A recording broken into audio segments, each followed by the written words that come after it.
हिमालय के बीच बसा जम्मू और कश्मीर का खूबसूरत हिल स्टेशन पहलगाम धरती पर जन्नत जैसा माना जाता रहा है। इसकी खूबसूरती, शांत झीलें और हरे भरे मैदान दूर दूर से आने वाले टूरिस्ट्स का दिल जीत लेते हैं। लेकिन 22 अप्रैल 2025 को इस शांत जगह पर आतंकवाद के एक घिनौने काम ने भारत की आत्मा को हिलाकर रख दिया। पक्षियों के गाने की मीठी धुन से भरी हवा गोलियों की आवाज से गूंज उठी। बच्चों की हंसी जो घाटियों में गूंजती थी, मासूमों के रोने से दब गई। 45 टूरिस्ट्स का एक ग्रुप जिनके दिल खुशी और उम्मीद से भरे थे, एक बुरे सपने में फंस गए जब आतंकवादियों ने उन पर अपना कहर बरपाया। लगभग 2:45 बजे जैसे ही सूरज ढलने लगा और बैसारण घाटी में लंबी परछाइयां पड़ने लगीं, घने जंगल से 6 भारी हथियारों से लैस आतंकवादी निकले। उनके चेहरे नफरत के नकाबों के पीछे छिपे हुए थे। उनकी आंखें कट्टरता से जल रही थीं। AK-47 राइफल्स और जानलेवा स्टील टिप वाली गोलियों से लैस वे अनजान टूरिस्ट्स की ओर बढ़े। उनका एकमात्र उद्देश्य ज्यादा से ज्यादा लोगों को हताहत करना और डर और आतंक का माहौल पैदा करना था। आतंकवादियों ने ठंडे दिमाग से हिंदू टूरिस्ट्स को निशाना बनाया। उनके काम नफरत और कट्टरता की जहरीली विचारधारा से प्रेरित थे। उन्होंने डरे हुए पीड़ितों से कलमा पढ़ने की मांग की, जो उनकी धार्मिक पहचान की विकृत परीक्षा थी। जो नहीं पढ़ सके या नहीं पढ़ना चाहे, उन्हें बेरहमी से गोली मार दी गई। उनके बेजान शरीर कभी हरे भरे मैदानों पर पड़े रहे। बॉडी कैमरे से लैस आतंकवादियों ने अपने इस घिनौने कृत्य को रिकॉर्ड किया। उनकी क्रूरता की कोई सीमा नहीं थी। बाद में सुरक्षा बलों द्वारा बरामद की गई फुटेज ने पूरे भारत और दुनिया में सदमे की लहरें भेज दी, जिससे आतंकवादियों की बर्बरता और उनके कृत्यों की बेरहमी उजागर हुई। इस कायराना हरकत की जिम्मेदारी द रेजिस्टेंस फ्रंट ने ली, जो लश्कर-ए-तैयबा से जुड़ा एक पाकिस्तान स्थित आतंकवादी संगठन है, जो भारत में कई हमलों के लिए जिम्मेदार है। TRF ने ऑनलाइन जारी एक खौफनाक बयान के माध्यम से नरसंहार पर खुशी मनाई और निर्दोष नागरिकों के खिलाफ अपनी जीत का दावा किया। हमले का मास्टरमाइंड हाशिम मूसा था, जो एक खूंखार आतंकवादी है जिसके सिर पर 20 लाख रुपए का इनाम है। कश्मीर का निवासी मूसा छोटी उम्र में ही कट्टरपंथी बन गया था और आतंकवादी शिविरों में प्रशिक्षण प्राप्त करने के लिए पाकिस्तान अधिकृत कश्मीर चला गया था। हमले में शामिल अन्य प्रमुख लोगों में अनंतनाग का एक युवक आदिल हुसैन ठोकर भी शामिल था, जो ऑनलाइन कट्टरपंथी बन गया था और 2018 में पाकिस्तान में एक आतंकवादी प्रशिक्षण शिविर में शामिल होने के लिए वाघा बॉर्डर पार कर गया था। ठोकर के परिवार ने अपने बेटे के बदलाव से तबाह होकर उससे घर लौटने की गुहार लगाई थी, लेकिन उनकी दलीलें अनसुनी रहीं। हमले के बाद अकल्पनीय दुख, गुस्सा और अपराधियों को न्याय के कटघरे में लाने का दृढ़ संकल्प था। हमले से स्तब्ध भारत सरकार ने अपने नागरिकों की मौत का बदला लेने की कसम खाई। प्रधानमंत्री नरेंद्र मोदी अपनी सऊदी अरब यात्रा को बीच में ही छोड़कर भारत लौट आए और तुरंत सुरक्षा पर कैबिनेट समिति की एक उच्च स्तरीय बैठक बुलाई।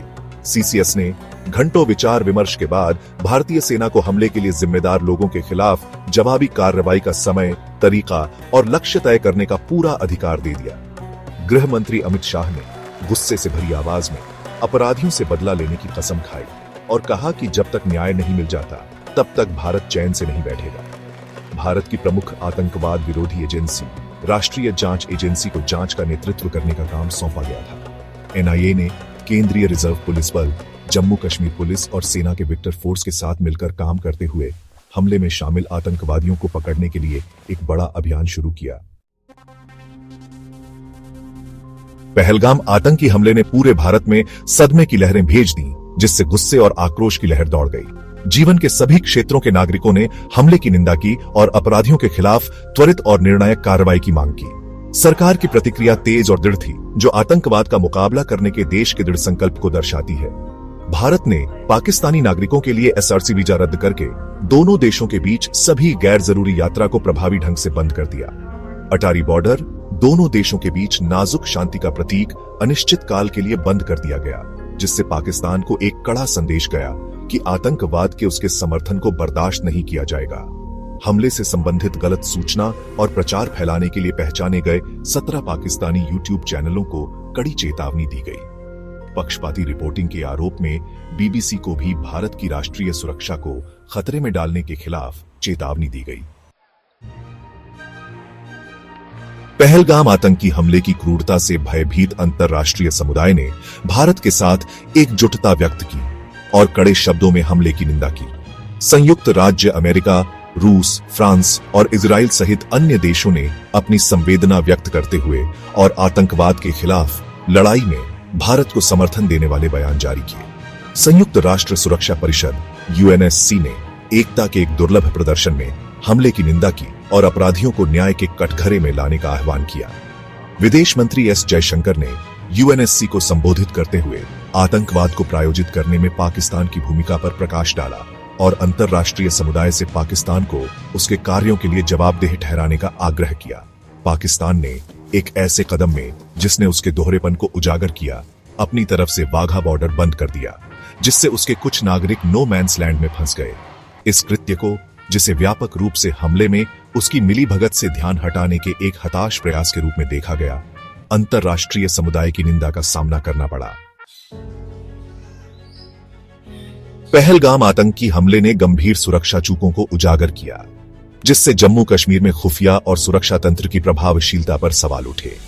तथ्य यह है कि आतंकवादी एक उच्च सुरक्षा क्षेत्र में घुसपैठ करने और इतने निर्लज्ज हमले को अंजाम देने में सक्षम थे, जिससे पूरे सुरक्षा प्रतिष्ठान में खतरे की घंटी बज गई।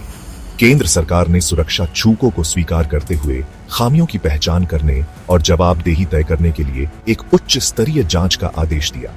इस हमले ने जम्मू कश्मीर में सामान्य स्थिति की कथित वापसी पर भी बहस छेड़ दी, जिसमें कई लोगों ने इस क्षेत्र में सरकार की नीतियों की प्रभावकारिता पर सवाल उठाए। हमले के मद्देनजर सुरक्षा बलों ने पूरे जम्मू कश्मीर में, विशेष रूप से हाजी पीर दर्रे जैसे संवेदनशील इलाकों में अपनी चौकसी बढ़ा दी, जिन्हें आतंकवादियों के लिए पारंपरिक घुसपैठ मार्ग के रूप में जाना जाता है। एनआईए ने अपनी जांच का विस्तार करते हुए पाकिस्तान के आतंकी नेटवर्क की जांच शुरू कर दी, जो आतंकवाद का समर्थन करने वाले बुनियादी ढांचे को उजागर करने और उसे ध्वस्त करने के लिए दृढ़ है। पहलगाम आतंकी हमला हालांकि एक भयानक त्रासदी थी, आतंकवाद के लगातार मौजूद खतरे की कठोर याद दिलाता है। इसने राष्ट्र को दुख, क्रोध और आतंकवाद का पूरी ताकत से मुकाबला करने के दृढ़ संकल्प में एकजुट किया। हमले ने इस विश्वास को पुष्ट किया कि आतंकवाद कोई सीमा नहीं जानता, किसी धर्म का सम्मान नहीं करता और निर्दोषों को निशाना बनाता है। त्रासदी से सीखते हुए भारत सरकार ने अपने आतंकवाद विरोधी बुनियादी ढांचे को मजबूत करने, खुफिया जानकारी एकत्र करने और पूरे देश में सुरक्षा उपायों को बढ़ाने का संकल्प लिया।